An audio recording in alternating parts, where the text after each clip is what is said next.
How to remove age restriction on Telegram.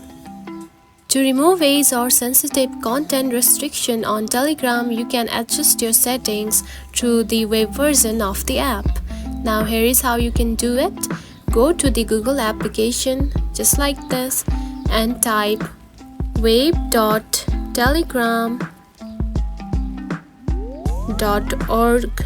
Just right here, select the second one, tap on it.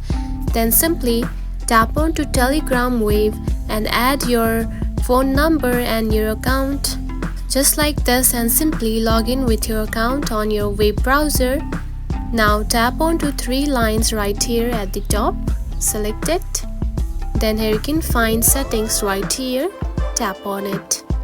Then scroll down and here you can find privacy and security right here, select it. Then again scroll down and here you can find the sensitive content right here.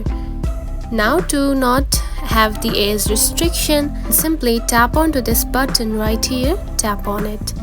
Now from doing that, now Telegram will not hide media that contains content suitable only for adults.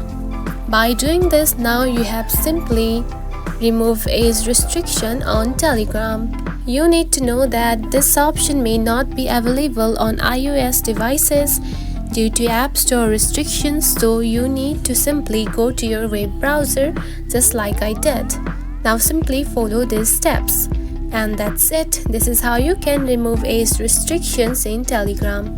If you found this video helpful, don't forget to like and subscribe for more tips. Thanks for watching.